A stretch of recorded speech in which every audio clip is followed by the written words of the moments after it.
Kumusta po kayo? Bago po ang lahat, first things first.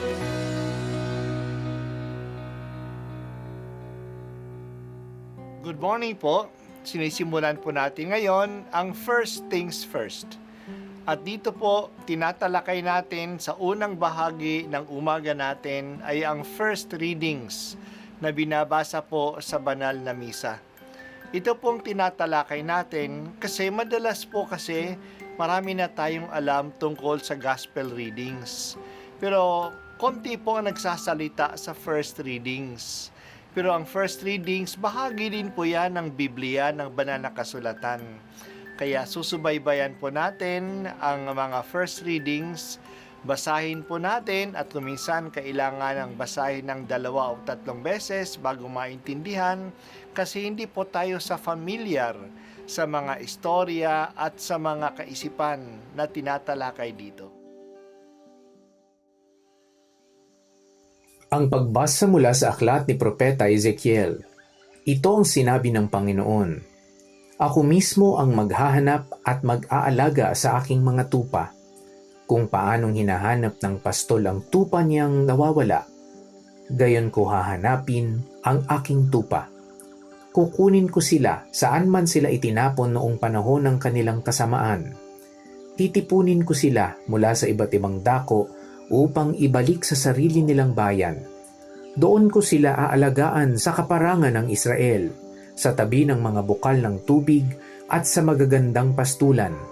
Aalagaan ko sila sa sariwang pastulan, sa tahimik na kaburulan ng Israel. Ako mismo ang magpapastol sa kanila at hahanap ng kanilang pahingahan. Hahanapin ko ang nawawala, ibabalik ang nalalayo, hihilutin ang napilay, palalakasin ang mahihina, at babantayan ang malulusog at malalakas. Ibibigay ko sa kanila ang kailangan nilang pagkain.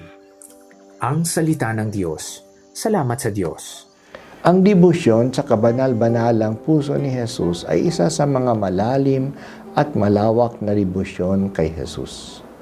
Ang puso ay sumasagisag ng kaibuturan at ng pag-ibig ng isang tao. Sa debosyong ito, pinapahalagahan natin ang makataong pag-ibig ni Jesus. Hinihikayat ang mga tao na tanggapin ang kanyang pagmamahal kasi ito'y tapat at mapagpatawad. Inaakit tayo na lumapit kay Jesus kasi mahal niya tayo. Hindi tayo tinatakot ng kanyang kapangyarihan o ginugulat ng kanyang karunungan, kundi hinihimok tayo ng kanyang pagmamahal. Ngayong araw ay ang dakilang kapistahan ng kamahal-mahalang puso ni Jesus. Mula sa lumang tipan, ang larawan ng pagmamahal at pagkalinga ng Diyos ay ang mabuting pastol. Ang pagpapastol ay ang pangkaraniwang trabaho noon sa Israel. Ang mga ninuno ng mga Hudyo, si Abraham, si Jacob, at si Isaac ay mga pastol. Ang tingin sa mga leaders ng bayan ay mga pastol kasi sila ang nangangalaga, gumagabay at nagtatanggol sa kanilang nasasakupan. Hindi maganda ang pamumuno ng mga hari ng Israel at ng Huda. Hindi sila mabubuting pastol. Hindi nila inaalagaan ang mga tupa, kaya nagkalat ang mga ito sa iba't ibang lugar. Hindi sila ipinagtatanggol sa mga kaaway. Nakikinabang lamang ang mga hari sa mga tao, tulad ng pastol na nakikinabang sa karne, gatas at balat ng tupa, pero hindi naman sila inaalagaan.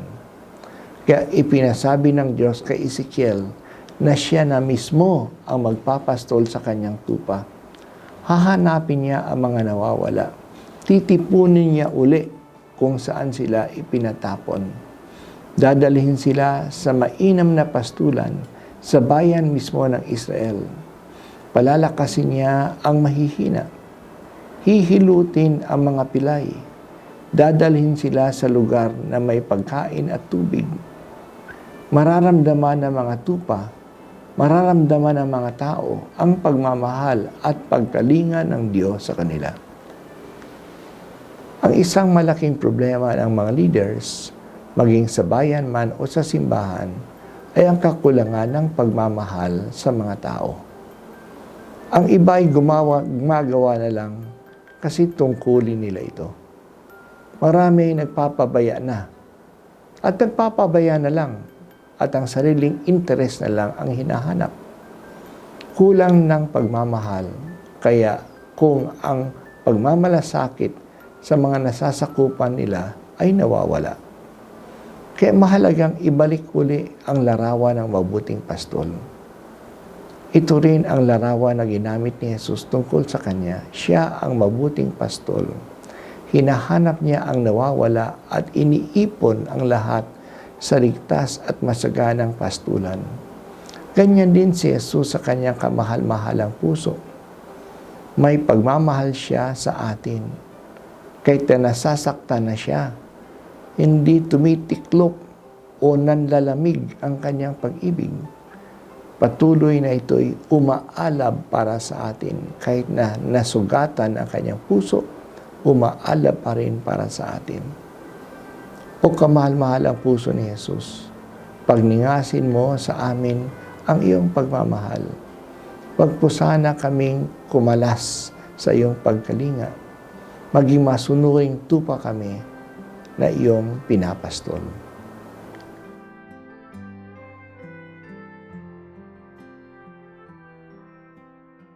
At ako po ay si Bishop Broderick Pabilio dito sa First Things First.